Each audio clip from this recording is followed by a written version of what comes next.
हरे कृष्णा। आप सभी भक्तों का हार्दिक स्वागत है श्रीमद् भागवतम की चर्चा में।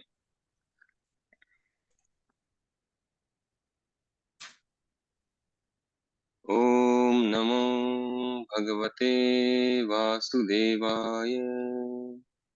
ओम नमो भगवते वासुदेवाय। ओम नमो भगवते वासुदेवाय। कृष्णाय वासुदेवाय देवकी नंदनाय च नंद गोप कुमाराय गोविंदाय नमो नमः। नारायणं नमस्कृत्य नरं चैव नरोत्तमं देवीं सरस्वतीं व्यासं ततो जयमुदीरये। नष्टप्रायेषु भद्रेषु नित्यं भागवत सेवया भगवती उत्तमश्लोके भक्तिर्भवति नैष्ठिकी। ॐ अज्ञानतिमिरान्धस्य ज्ञानाञ्जनशलाकया चक्षुरुन्मिलितं येन तस्मै श्रीगुरुवे नमः। श्रीचैतन्यमनोभीष्टं स्थापितं येन भूतले स्वयं रूपः कदा मह्यं ददाति स्वपदान्तिकं। वन्देऽहं श्रीगुरो श्रीयुतपदकमलं श्रीगुरुन् वैष्णवांश्च श्रीरूपं साग्रजातं सहगणरघुनाथान्वितं तं सजीवं साद्वैतं सावधूतं परिजनसहितं कृष्णचैतन्यदेवं श्रीराधा कृष्णपादान् सहगण ललिता श्री विशाखान्वितांश्च। हे कृष्ण करुणा सिंधु दीन बंधु जगतपते गोपेश गोपिका कांत राधा कांत नमोस्तुते। तप्त कांचन गौरांगी राधे वृंदावनेश्वरी वृषभानुसुते देवी प्रणमामि हरिप्रिये। वाञ्छाकल्पतरुभ्यश्च कृपा सिन्धुभ्य एव च पतितानां पावनेभ्यो वैष्णवेभ्यो नमो नमः। जय श्री कृष्ण चैतन्य प्रभु नित्यानंद श्री अद्वैत गदाधर श्रीवासादि गौर भक्त वृंद। हरे कृष्णा कृष्ण कृष्ण हरे हरे हरे राम राम राम हरे हरे।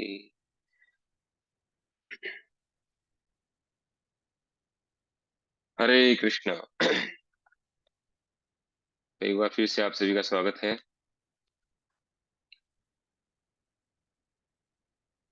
स्क्रीन शेयर कर देता हूँ।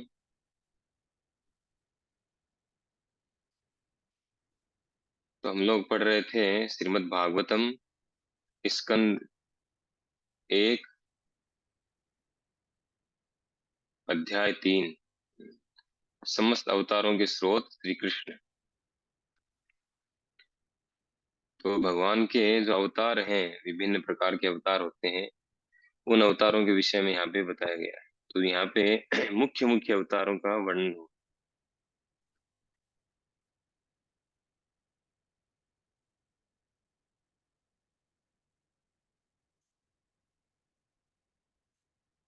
तो आज के श्लोक में, इससे पहले हम और जो अवतार हुए हैं उनके विषय में चर्चा कर चुके हैं। लास्ट क्लास में हमने डिस्कस किया था भगवान के बुद्ध अवतार के विषय में, है ना। बुद्ध रूप में भगवान अवतरित हुए। उससे पहले भगवान प्रकट हुए थे 19वें और 20वें अवतार में बलराम जी और भगवान स्वयं श्री कृष्ण के रूप में। भगवान स्वयं श्री कृष्ण और बलराम जी के रूप में। तो इस तरह से वो अवतरित हुए वर्षणी वंश से। और उसके बाद में जब कलयुग प्रारंभ हो चुका था, तो वहां भविष्यवाणी की गई है भागवतम में, क्योंकि भागवतम लिखी गई थी कलयुग से पहले। व्यासदेव जी ने लिखा भागवतम को और सारे शास्त्रों को, और भी जो पुराण है। तो वहां कहा गया है, यहाँ पे जो हम पढ़ रहे हैं, कि भगवान बुद्ध के रूप में प्रकट होंगे गया प्रांत में। और प्रकट होंगे, हुए नहीं, प्रकट होंगे। तो फिर कलयुग शुरू होने के करीब 2500 वर्षों के बाद भगवान बुद्ध के रूप में प्रकट हुए। उन्होंने क्या किया? उन्होंने अहिंसा परमो धर्म का प्रचार किया। क्योंकि उस समय स्थिति क्या हो गई थी? उस समय स्थिति हो गई थी कि लोग मांसाहार को बहुत ज्यादा प्राथमिकता दे रहे थे। वो भी वेदों का नाम लेकर के। इस शास्त्र में कहा गया है कि आप बलि दे करके मांसाहार कर सकते हैं। तो उसकी आड़ में जो है सभी लोग मांस भक्षण करने लग गए। तो उसको रोकने के लिए, उसको बंद करने के लिए भगवान बुद्ध रूप में आए। उन्होंने क्या किया, उन्होंने वैदिक शास्त्रों को साइड में किया और करके कहा कि नहीं, अहिंसा परमो धर्म, अहिंसा ही परम धर्म है। तो ऐसे करके उसका प्रचार किया। तो एक तरह से लोग नास्तिक बन गए। यानी वैदिक शास्त्रों को हटाने का अर्थ है नास्तिकता। तो नास्तिक बन गए। तो नास्तिकों को ठीक करने के लिए फिर और कई अवतार हुए भगवान के। शंकराचार्य जी के रूप में भगवान शिव जी जो हैं वो शंकराचार्य जी के रूप में आए। उन्होंने मायावाद का प्रचार किया, निराकारवाद का। क्योंकि सीधे लोगों को नास्तिक से, ऐसा नहीं सभी अनास्तिक बन गए थे। उस जिस समय भगवान बुद्ध प्रकट हुए उस समय जो असुर प्रवृत्ति के लोग थे, जो नास्तिक थे, ऑलरेडी असुर प्रवृत्ति के थे, उन लोगों को आकर्षित किया उन्होंने, जो मांसाहार में लगे थे। सभी मांसाहार में नहीं लगे थे।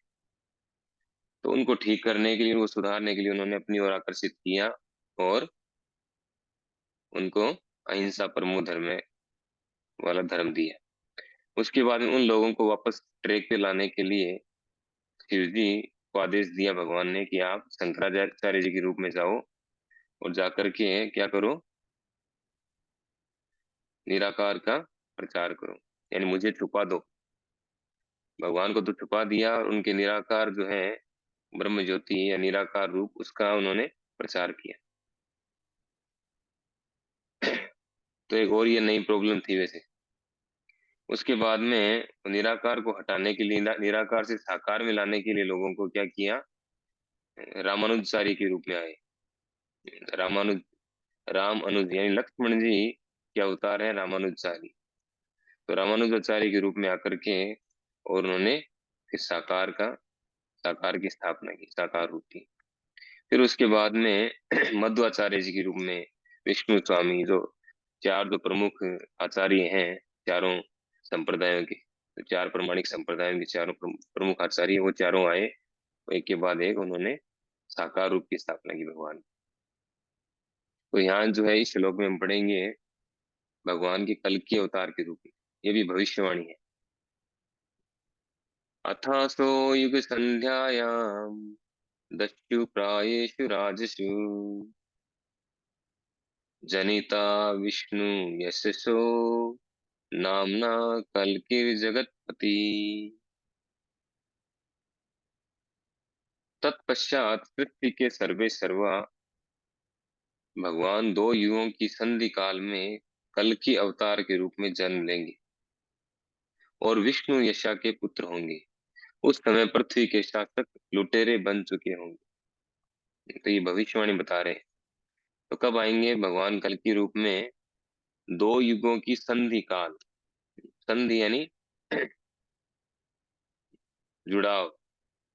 जैसे संध्या बोलते हैं, संध्या, संध्या का अर्थ क्या है, जब दिन अस्त होने वाला है, दिन तो खत्म होने वाला है और रात शुरू होने वाली है, तो उन दोनों की जो संधि है उसको बोलते हैं। तो दोनों का बीच का जो पॉइंट है, समय है, उसको संधि काल बोलते हैं। सुबह के समय भी संधि होती है, दोपहर में भी होती है, रात को भी होती है, इसलिए त्रिसंध्या बोलते हैं। जो गायत्री मंत्र का उच्चारण करते हैं वो तीनों संधि काल में गायत्री मंत्र करते हैं। तो उसी तरह से दो युगों की संधि, उसको संधि काल कहते हैं।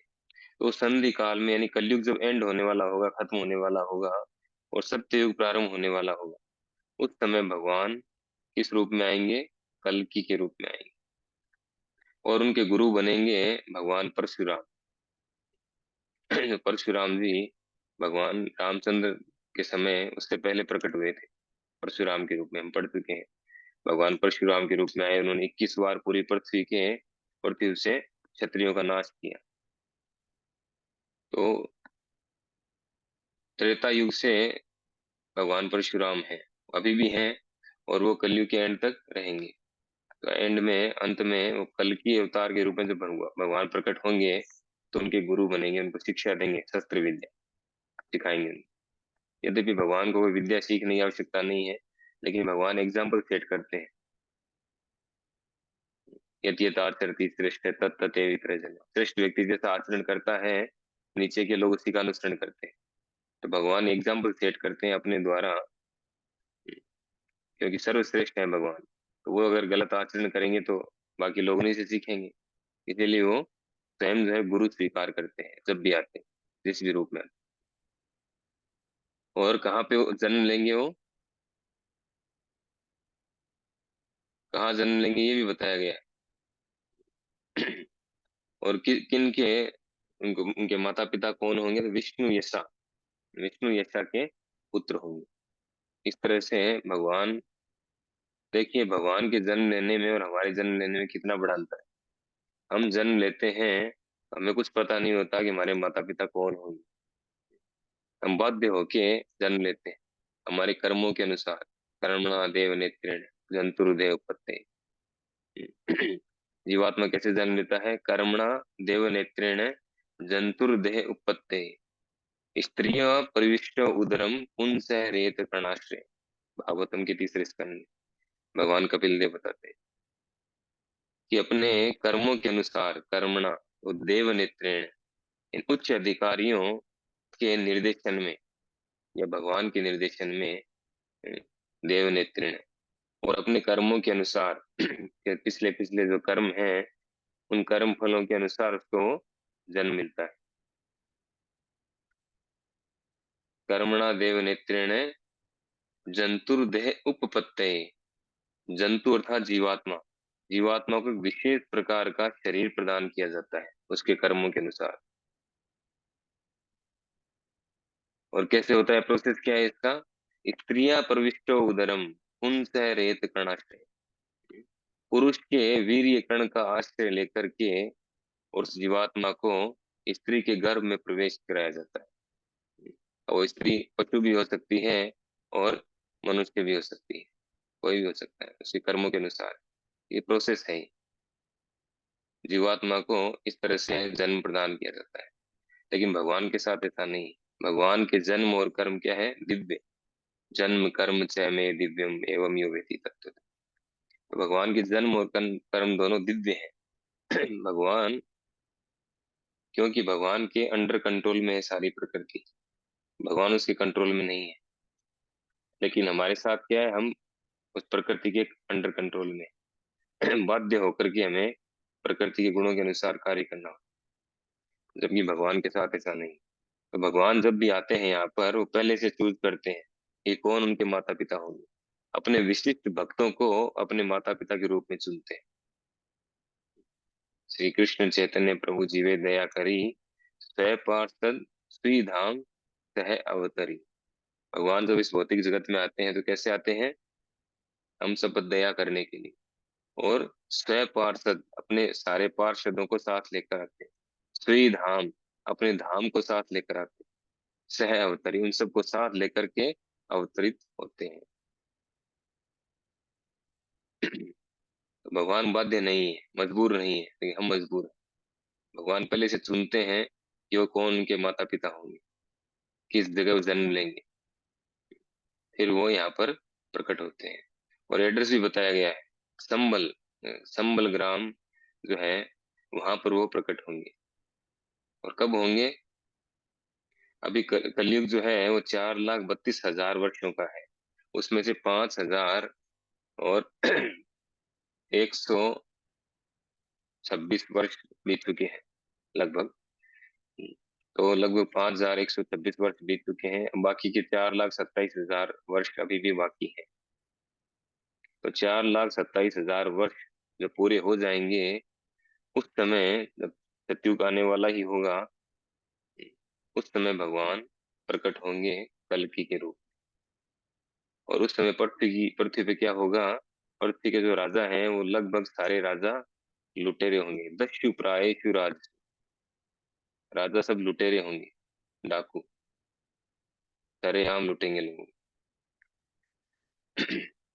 अभी जैसे टैक्स लगा के हैं, तरह तरह के टैक्स लगा के हम लूट रहे हैं, फिर डायरेक्ट लूटेंगे तलवार के दम पे। तो इस तरह से भगवान लोग हम भक्तों का उद्धार करने के लिए कलयुग के अंत में प्रकट होंगे। फिर जो है हम इसके बाद में ऐसे लोगों का सफाया करेंगे डायरेक्ट तलवार से, ऐसे राजाओं का, ऐसे दुष्ट लोगों का वो संहार करेंगे। उस समय गीता नहीं सुनाएंगे, उस समय केवल संहार, और संहार करके फिर सत्ययुग की स्थापना करेंगे। अवतारा ही असंख्येया हरे सत्व निधे द्विजा, यथा विदासीन कुल्या सरसु सहस्त्रश। हे ब्राह्मणों, भगवान के अवतार उसी तरह असंख्य हैं जिस प्रकार अक्षय जल के स्रोत से निकलने वाले झरने। तो भगवान के अवतार जो हैं, यहाँ पे जो वर्णन हुआ है अवतारों का, वो तो कुछ ही अवतारों का वर्णन यहाँ पर हुआ है, जबकि भगवान के अवतार असंख्य है, अनलिमिटेड, अनकाउंटेबल है।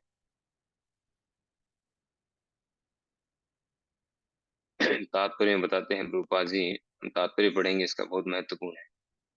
भगवान के अवतारों की यहाँ पर दी गई सूची पूर्ण नहीं है, ये केवल समस्त अवतारों की आंशिक झलक है। अर्थात यहाँ जो सूची हमने जो 22 अवतार, 22 प्रकार के अवतार जो देखे हैं, ये अवतार क्या है? ये पूरी मतलब सारे अवतार नहीं है इसमें, कुछ मुख्य मुख्य अवतारों की सूची है। बहुत सारे अनंत अवतार हैं। यहाँ तक आगे हम पढ़ेंगे, कहा गया है कि जितनी योनियां हैं, तो 84 लाख प्रकार की योनियां हैं, भगवान हर योनि में अवतार लेते हैं, यानी 84 लाख प्रकार के अवतार हैं। इतने तो डेफिनेट भी हैं, उसके अलावा भी बहुत सारे। तो अनेक अन्य अनेक अवतार हैं, यथा श्री हयग्रीव, हरि, हंस, प्रश्निगर्भ, विभु, सत्यसेन, वैकुंठ, सार्वभौम, विश्वक्सेन, धर्म सेतु, सुधामा, योगेश्वर, वृहद भानु तथा प्राचीन युग के अन्य अनेक अवतार। ये कुछ अवतारों के नाम और दिए गए हैं जो ऊपर वाली लिस्ट में नहीं थे। ये अवतार भी हैं, ये अलग अलग आवश्यकता के अनुसार भगवान अवतार लेते हैं।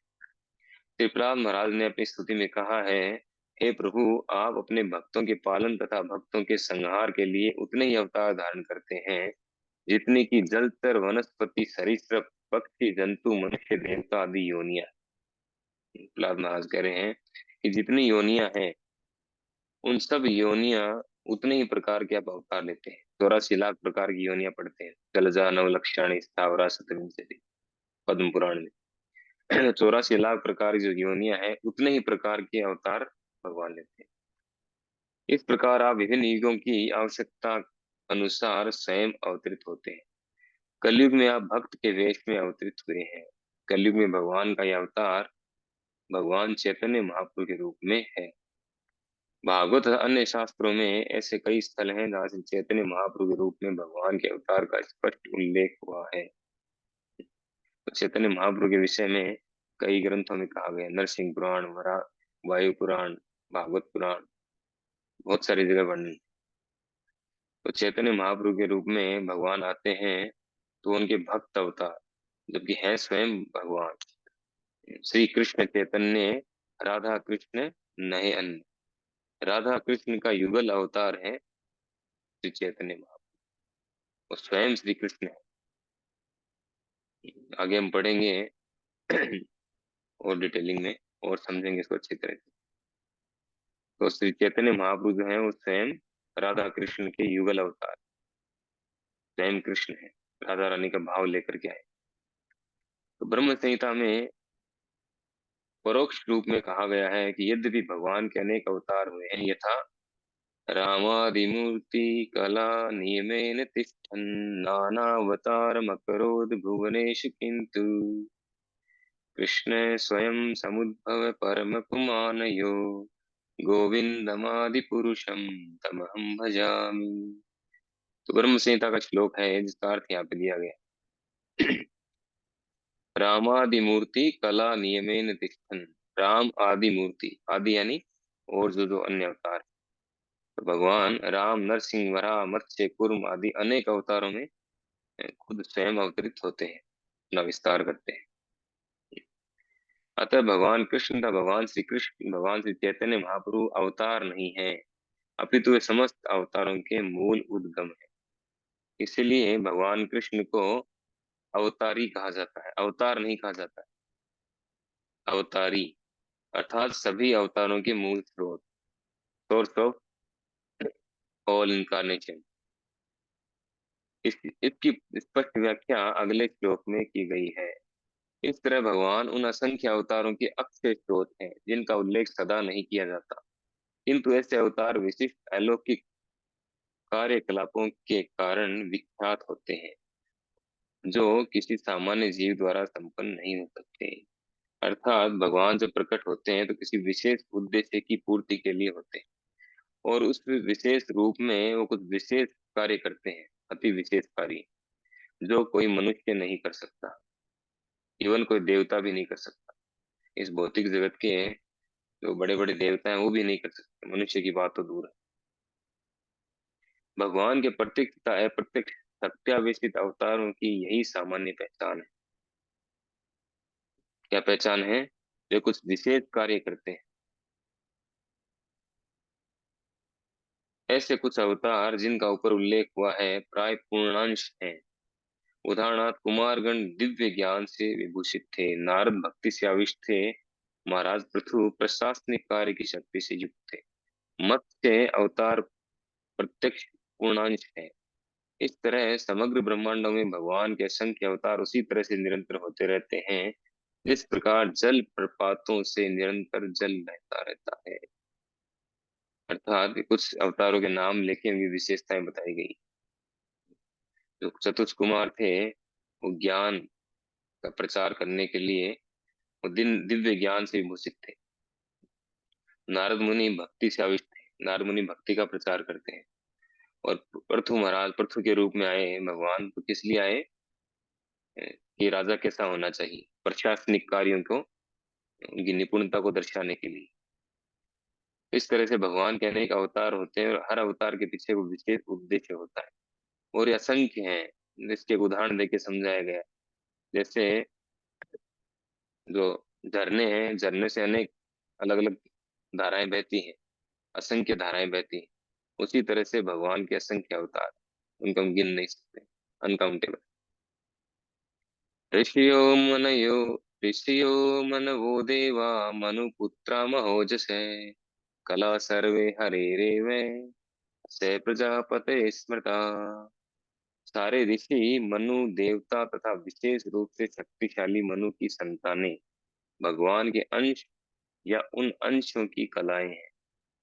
इनमें प्रजापति गण भी सम्मिलित हैं। तो यहाँ पर कुछ और नाम दिए गए हैं उनके अवतारों की सूची में। ये सारे जो ऋषि हैं, जितने भी ऋषि मुनि हैं, और मनु जो 14 मनु होते हैं ब्रह्मा जी के एक दिन में, और देवता जितने भी देवता हैं, तथा विशेष रूप से शक्तिशाली मनु की संतान है, और मनुओं की जो संतान है जो आगे राज्य चलाती है भौतिक जगत में। जैसे जो अभी जो जिन मनु का समय चल रहा है, स्वयंभू मनु, उनके पुत्र थे इक्ष्वाकु। तो इस तरह के जो विशेष विशेष व्यक्ति हुए हैं, और प्रजापति जैसे दक्ष प्रजापति हैं, या ब्रह्मा जी के जो 10 पुत्र हैं प्रजापति, या कर्दम मुनि हैं, तो ये सब जो प्रजापति जिन्होंने प्रजा की सृष्टि की, भगवान शिव भी प्रजापति में आते हैं।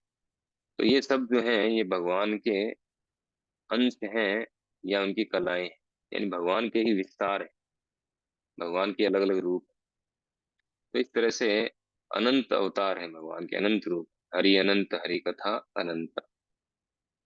अब ये जो श्लोक हम पढ़ने जा रहे हैं बहुत महत्वपूर्ण श्लोक। अब तक के जो सारे अवतार पढ़े हैं इसमें सार दिया गया। एते चांस कला पुंस कृष्णस्तु भगवान स्वयं इंद्रारि व्याकुलम लोकम मृडयन्ति युगे युगे। उपयुक्त सारे अवतार या तो भगवान के पूर्ण अंश या पूर्णांश के अंश यानी कलाएं हैं, लेकिन श्री कृष्ण तो आदि पूर्ण पुरुषोत्तम भगवान हैं। वे सब विभिन्न लोकों में नास्तिकों द्वारा उपद्रव किए जाने पर प्रकट होते हैं। भगवान आस्तिकों की रक्षा करने के लिए अवतरित होते हैं। तो यह डिफरेंस बताया जा रहा है। क्या कह रहे हैं कि उपयुक्त सारे अवतार, जितने भी ऊपर अवतारों का वर्णन हुआ है, वो सब क्या है? या तो भगवान के पूर्ण अंश हैं या पूर्ण अंशों के अंश हैं। कला, कला अवतार। लेकिन श्री कृष्ण तो आदि पूर्ण पुरुषोत्तम भगवान है। श्री कृष्ण क्या है? कृष्ण तू भगवान स्वयं, वो स्वयं भगवान है। बाकी सब उनके विस्तार है। ब्रह्मा जी कहते हैं ना, ईश्वर है, परम है, कृष्ण है, सच्चिदानंद विग्रह। ईश्वर तो अनंत है, बहुत सारे ईश्वर हैं, लेकिन परम ईश्वर श्री कृष्ण है। उनसे ऊपर कोई नहीं है। न तत्समय से अभेदिक से दृष्टि, न तो उनके कोई समान है, न उनके कोई ऊपर। वही बात को यहाँ बताया जा रहा है। कृष्णस्तु भगवान स्वयं, श्री कृष्ण स्वयं भगवान है, बाकी सब उनके विस्तार। इसीलिए उनको पूर्ण पुरुषोत्तम भगवान कहा जाता है। बाकी किसी को भी पूर्ण पुरुषोत्तम भगवान नहीं कहा जाता। तो बाकी अवतार किस लिए आते हैं? विभिन्न लोकों में नास्तिकों द्वारा उपद्रव किए जाने पर प्रकट होते हैं। जब नास्तिक लोग, जो उग्रवादी टाइप के लोग हैं, हिरण्यकशिपु, हिरण्याक्ष, रावण, कंस, ये सब जो ऐसे लोग होते हैं, तो इनका नाश करने के लिए भगवान के विभिन्न अवतार प्रकट होते हैं।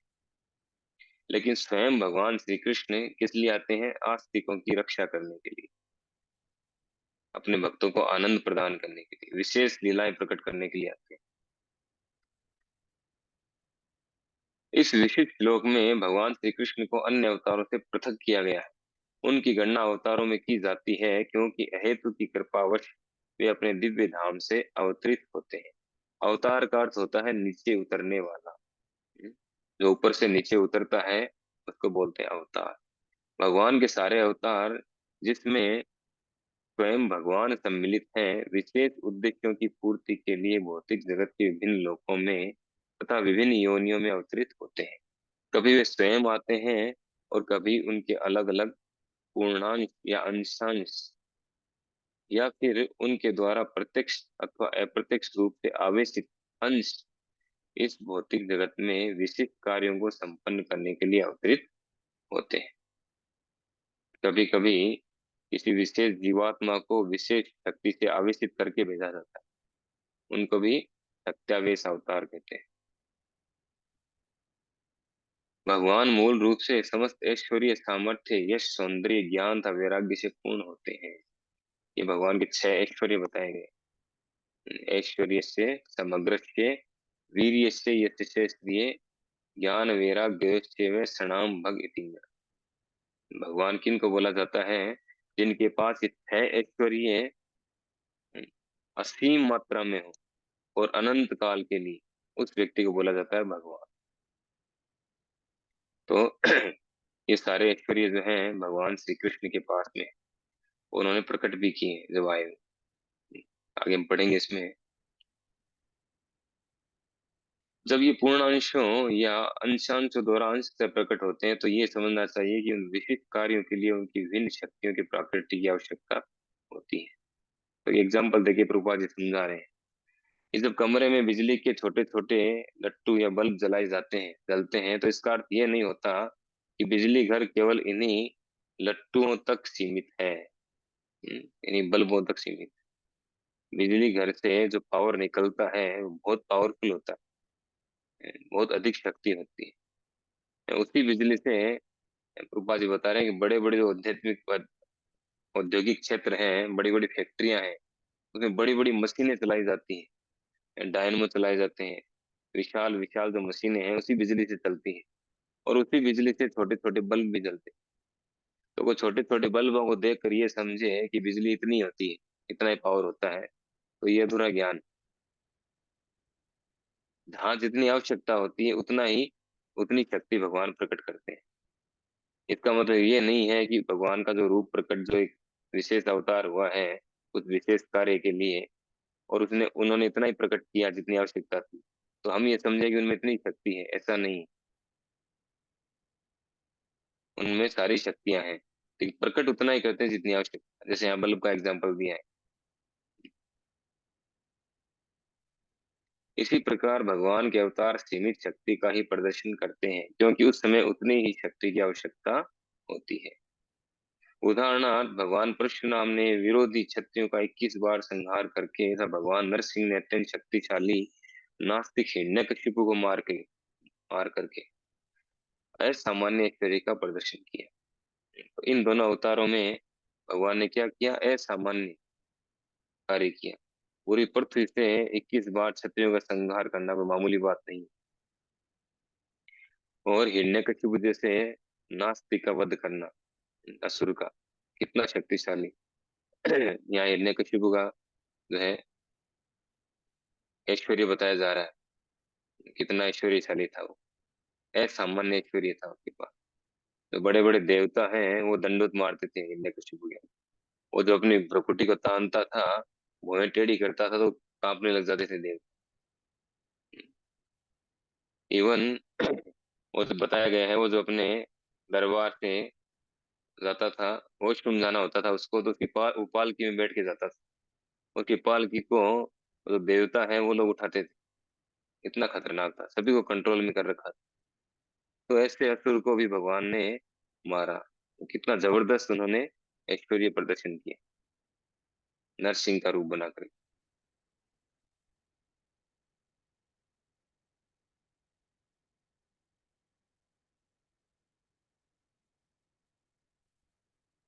क्या कह रहे हम कल्पना कर सकते हैं कितना शक्तिशाली था हिरण्यकशिपु, जिसने देवताओं तक को वश में कर लिया। किंतु भगवान नरसिंह ने अपने नाखूनों से हिरण्यकशिपु की खंड खंड कर दी। इसका अर्थ ये हुआ कि भौतिक दृष्टि से कोई चाहे कितना ही बलशाली क्यों न हो, वह भगवान के नाखूनों की शक्ति का सामना नहीं कर सकता। तव कर कमल वरे नखम अद्भुत शृंग। भगवान ने अपने नाखूनों से उसकी छाती को चीर दिया। इसी प्रकार जामदग्नि ने समस्त अवज्ञाकारी राजाओं को, जामदग्नि अर्थात परशुराम जी, जमदग्नि मुनि के पुत्र, क्या किया उन्होंने? राजाओं को उनके राज्य में जाकर मारने की दिव्य शक्ति का को प्रकट किया, दिव्य शक्ति दिखलाई उन्हें। भगवान के शक्तावेश अवतार नारद तथा पूर्णांश अवतार वराह तथा अप्रत्यक्ष अवतार अवेश अवतार भगवान बुद्ध ने जन समूह में श्रद्धा उत्पन्न की। राम तथा धन्वंतरी अवतारों ने उनकी ख्याति का, बलराम, मोहिनी एवं वामन ने उनके सौंदर्य का प्रदर्शन किया। दत्तात्रेय, मत्स्य, कुमार तथा कपिल ने उनके दिव्य ज्ञान का प्रदर्शन किया। नर तथा नारायण ऋषियों ने उनके त्याग का प्रदर्शन किया। इस प्रकार भगवान के समस्त अवतारों ने प्रत्यक्ष या अप्रत्यक्ष रूप से विभिन्न लक्षणों का प्रदर्शन किया। तो इस अवतारों के विषय में डिटेल में हम चर्चा कर चुके हैं पिछली क्लासों में। लेकिन आदि भगवान कृष्ण ने भगवान के संपूर्ण लक्षण प्रकट किए। इस प्रकार इसकी पुष्टि होती है कि वे अन्य समस्त अवतारों के उद्गम है। देखिए, बाकी अवतारों में भगवान ने अलग अलग गुणों को प्रकट किया, जितनी आवश्यकता थी उतने उतने गुणों को प्रकट किया। लेकिन जब स्वयं भगवान कृष्ण आए तो उन्होंने जो 16 कलाएं हैं अपनी, सारे उन्होंने प्रकट किए, सारे गुण प्रकट किए ऐश्वर्य से समग्र से। जहाँ आवश्यकता थी वो तो किया ही, उसके अलावा उन्होंने अद्भुत ऐश्वर्य प्रकट किया। गोवर्धन को उठाया, राक्षसों कैसे मारा? राक्षसों को बचपन से ही, जब 6 दिन के थे तो पूतना मैडम को मार दी, जब ये 2 महीने के तो सप्तासुर को मार दी। इस तरह से अ, ऐसा नहीं कि उस शस्त्र विद्या पहले सीखने गए या जिम गए, अ, या योग उसमें एक्सरसाइज करके ताकत पहले शक्तिशाली बने फिर ये सब किया। जिस दिन से जन्म लिया उसके 6ठे दिन से ही ओपनिंग कर दिया उन्होंने राक्षसों को मारने की। भगवान ने दिव्य गुण प्रकट किए। और जब 7 वर्ष 5 वर्ष के थे तब उन्होंने गोवर्धन पर्वत को उठा लिया। ऐसी ऐसी लीलाएं उन्होंने प्रकट की। कंस को जब मारा था तो मात्र 11 वर्ष के थे। तो इस तरह से भगवान ने सभी तरह के गुण प्रकट किए। और सबसे जो इम्पोर्टेंट जो था उनका सामान्य लक्षण, सबसे महत्वपूर्ण, वो क्या था? गोपियों के साथ अपनी लीलाएं। तो सबसे अंतरंग लीलाएं हैं भगवान की, वो उन्होंने जो गोपियों के साथ उन्होंने प्रकट की, वो और किसी अवतार कोई अवतार ने प्रकट नहीं की, वो एकमात्र श्री कृष्ण की, वही कर सकते हैं।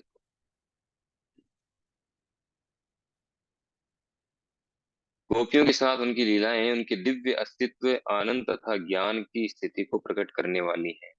यद्यपि ये ऊपर से प्रणय काम जैसी लगती है, प्रणय काम यानी भौतिक काम जैसी लगती हैं, गोपियों के साथ उनकी लीलाओं के प्रति विशेष आसक्ति का कभी गलत अर्थ नहीं लगाना चाहिए। भागवत के दशम स्कंद में इन लीलाओं का वर्णन है। गोपियों के साथ कृष्ण की लीलाओं के दिव्य स्वरूप को समझ पाने के लिए किसी भी जिज्ञासु को ये भागवत अन्य 9 स्कंदों द्वारा धीरे धीरे अग्रसर कराता है। तो भगवान के साथ जो गोपियों की लीलाएं हैं, उनको कभी भी गलत नहीं समझना चाहिए, उसको भौतिक स्तर पे नहीं सोचना चाहिए, ये बहुत बड़ा अपराध, वो आध्यात्मिक स्तर पे है। इसको भौतिक काम के साथ तुलना नहीं करना चाहिए। भौतिक जगत में प्रेम का उल्टा है काम, एक आध्यात्मिक जगत में वास्तविक प्रेम है। और भगवान की जो लीलाएं हैं वो आध्यात्मिक स्तर पे होती हैं, वो आध्यात्मिक है, भौतिक नहीं होती। चाहे यहाँ भौतिक जगत में आके लीला प्रकट करें, चाहे अपने आध्यात्मिक जगत में लीला प्रकट करें, उससे कोई अंतर नहीं पड़ता। तो भागवतम के 10वें स्कंद में सारी लीलाएं हैं, लेकिन भागवतम पढ़ने का तरीका क्या है? पहले स्कंद से, भूमिका से आमुख भूमिका, पहला स्कंद का पहला श्लोक, पहले अध्याय का, वहां से शुरू करके धीरे धीरे धीरे धीरे समझते हुए समझते समझते आगे बढ़ना चाहिए। और फिर भी किसी के डायरेक्शन में रहे तो ज्यादा अच्छा है, किसी भक्त के निर्देशन में पढ़े, उनसे सलाह करें, कुछ कंफ्यूजन है, प्रश्न है तो उनसे पूछें। इस तरह से धीरे धीरे आगे बढ़ना चाहिए। फिर जीव गोस्वामी के कथन अनुसार ये शास्त्र सम्मत है कि भगवान कृष्ण अन्य समस्त अवतारों के उद्गम है। ऐसा नहीं है कि भगवान कृष्ण के अवतार का कोई स्रोत है। परम सत्य के सारे लक्षण भगवान श्री कृष्ण के व्यक्तिगत व्यक्तित्व में पूर्ण रूप से निहित है। और भगवत गीता में भगवान स्पष्ट घोषित करते हैं कि उनके समान या उनसे बढ़कर कोई सत्य नहीं है। इस श्लोक में स्वयं शब्द का प्रयोग इसकी पुष्टि करने के लिए किया गया है कि भगवान कृष्ण स्वयं अपने सिवा अन्य कोई स्रोत नहीं है। यद्यपि अन्य स्थानों में अवतारों को उनके कार्यों के कारण भगवान कहा गया है, किंतु उन्हें कहीं भी पूर्ण पुरुषोत्तम भगवान नहीं कहा गया। इस श्लोक में स्वयं शब्द परम श्रेय के रूप में उनकी श्रेष्ठता का सूचक है। तो यहाँ पे कहा जा रहा है श्री जीव गोस्वामी के अनुसार कि श्री कृष्ण जो है वे स्वयं भगवान, बाकी सब उनके अवतार है, उनके विस्तार है। और भगवत गीता में स्वयं भगवान श्री कृष्ण स्वयं ये घोषित करते हैं, मत्त पर तरम नान्य किंचित अस्ति धनंजय, कि मुझसे श्रेष्ठ कोई सत्य नहीं है। इस श्लोक का अर्थ दिया गया है, मुझसे बढ़कर मुझसे श्रेष्ठ कोई सत्य नहीं। और इस श्लोक में क्या कहा गया? स्वयं कृष्णस्तु भगवान स्वयं, वो स्वयं जो है श्री कृष्ण स्वयं भगवान, उनका कोई अन्य स्रोत नहीं। जबकि बाकी जितने भी अवतार हैं उन सब के स्रोत श्री कृष्ण है, क्योंकि श्री कृष्ण से ही वो विस्तार करते हैं, श्री कृष्ण के ही विस्तार है। लेकिन श्री कृष्ण किसी के विस्तार नहीं है, वो आदि भगवान, स्वयं भगवान।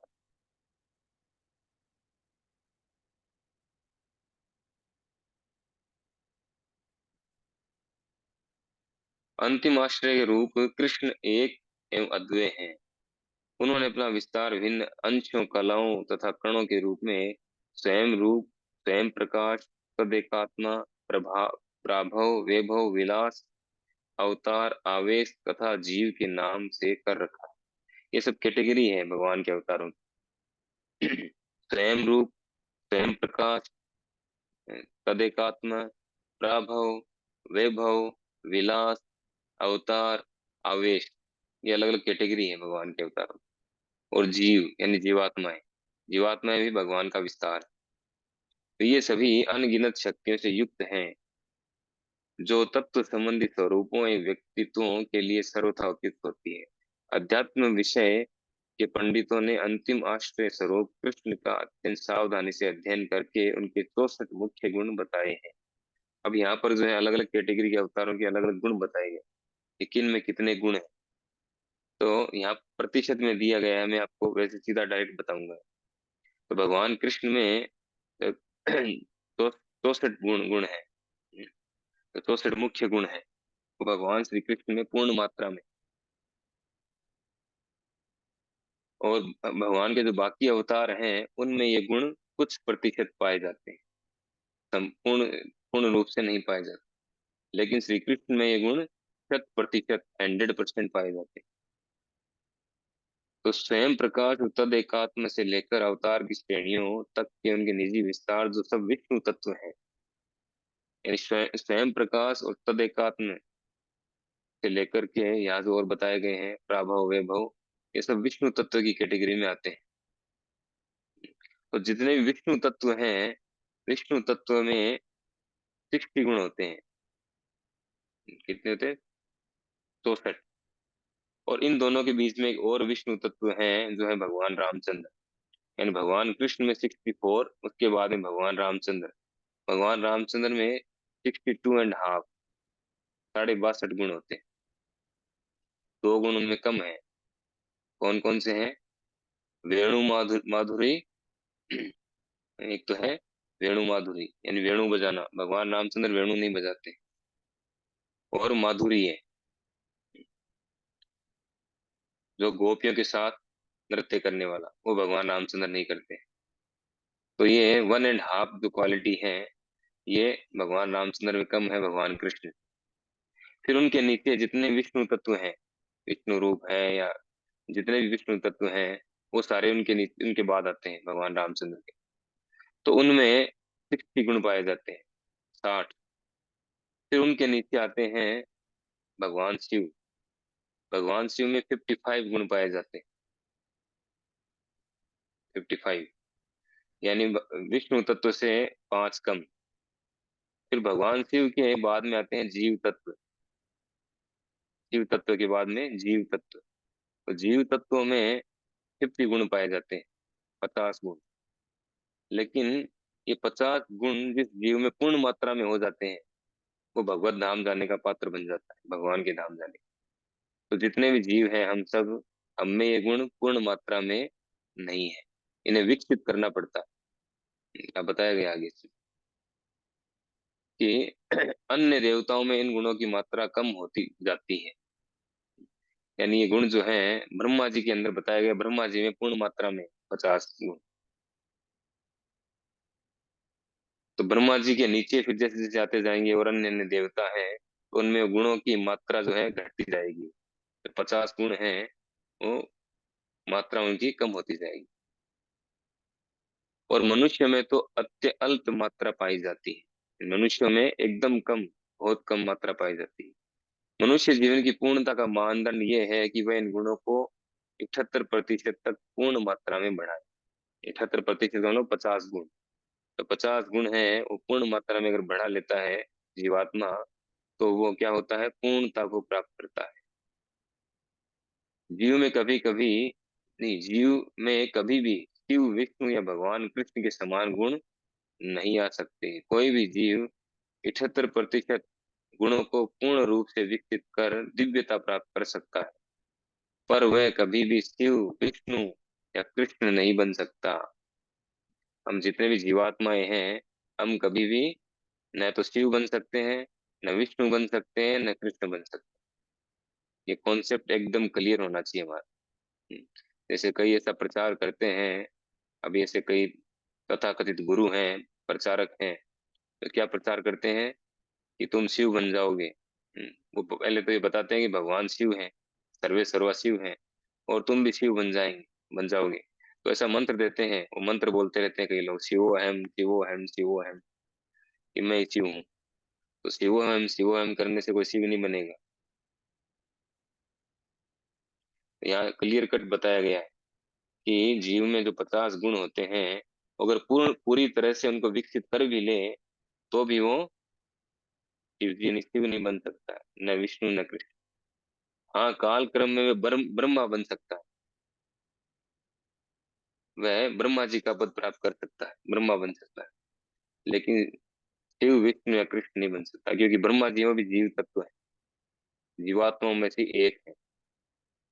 वे देवी जीव जो आध्यात्मिक आकाश के ग्रहों के निवासी होते हैं, वे हरि धाम तथा महेश धाम जैसे विभिन्न आध्यात्मिक ग्रहों में भगवान के सनातन साथी होते हैं।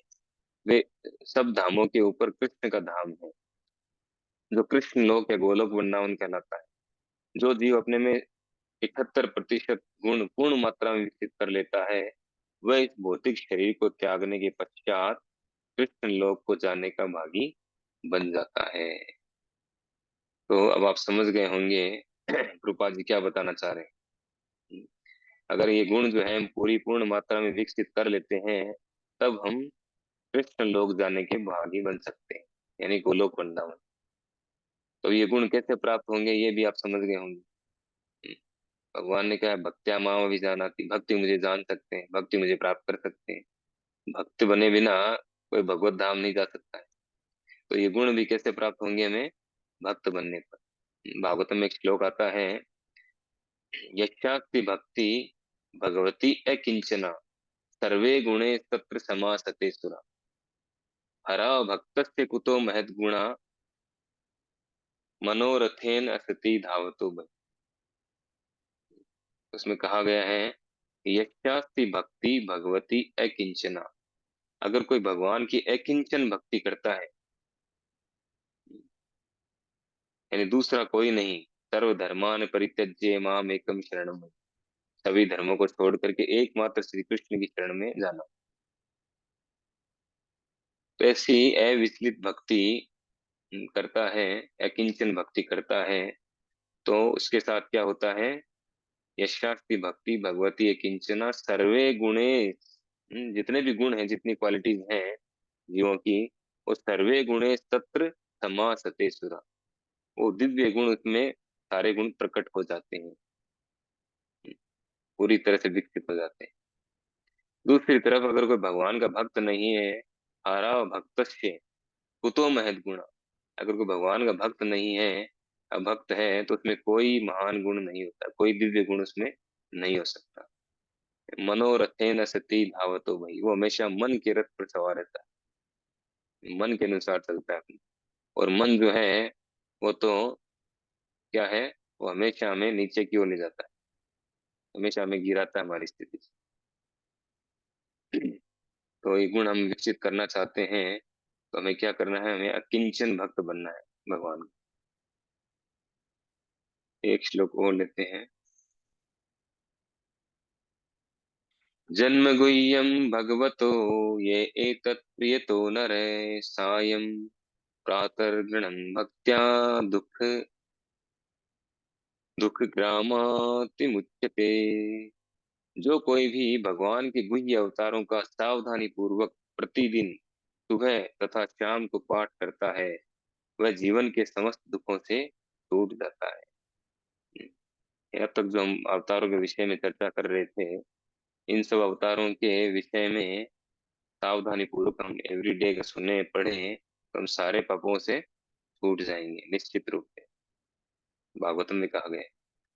तो भगवत गीता में भगवान ने घोषणा की है कि जो कोई उनके दिव्य जन्म तथा कर्म के तत्वों को जानता है, वह इस अस्थायी भौतिक संसार से छूटकर भगवत धाम को जाता है। अतः इस भौतिक जगत में भगवान के अवतार की गुह्यता को भली भांति जान लेने पर भौतिक बंधन से छुटकारा प्राप्त हो जाता है। अतः भगवान का जन्म तथा उनके कर्म, जिन्हें वे जन सामान्य के कल्याण हेतु प्रकट करते हैं, सामान्य नहीं होते, वे गुह्य हैं, अर्थात गोपनीय है। और जो भक्ति पूर्वक इस विषय में गंभीरता और जो भक्ति पूर्वक इस विषय की गंभीरता को जानना चाहते हैं, उन्हें ही ये रहस्य प्रकट हो पाता है। इस तरह उन्हें भवबंधन से विमुक्ति प्राप्त होती है। अतः ये सलाह दी गई है कि जो कोई भागवत के इस अध्याय का, जिसमें भगवान के विभिन्न अवतारों का वर्णन है, भक्ति तथा श्रद्धा पूर्वक केवल पाठ करता है, केवल पढ़ता ही है, उसे भगवान के जन्मों तथा कर्मों का अंतर दर्शन प्राप्त हो जाता है। यहाँ प्रभुपाद जी क्या कह रहे हैं?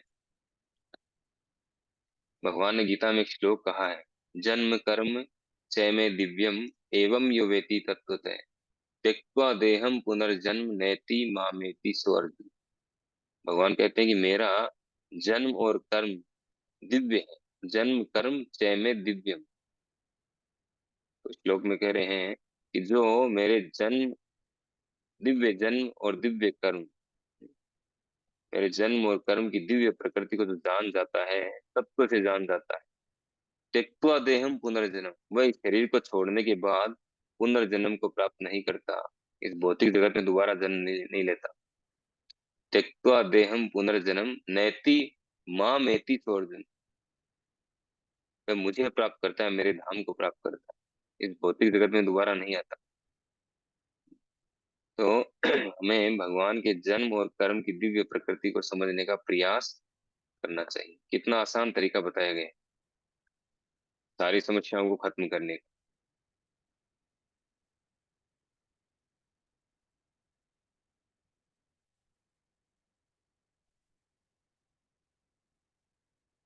विमुक्ति शब्द, और यहाँ एक बात यह भी बताई गई है कि हम अगर ये पढ़ते हैं, भगवान के अवतारों के विषय में इसका पाठ करते हैं, तो क्या होता है, जो भगवान के जो दिव्य कार्यकलाप हैं, वो उनका अंतर्दर्शन प्राप्त होता है, उनकी जो गोपनीयता है वो हम उसको समझ पाते हैं, वो अंतर्दृष्टि हमें प्राप्त होती है। गोपनीयता तो समझनी है हमें, वो तत्व तत्व को समझना है। तो तत्व समझ में कब आएगा, जब हम ये पढ़ेंगे, बार बार पढ़ेंगे, बार बार सुनेंगे। विमुक्ति शब्द इस बात का सूचक है कि भगवान का जन्म तथा उनके कर्म दिव्य हैं, अन्यथा मात्र उनका पाठ करने से किसी को मुक्ति प्राप्त नहीं हो सकती।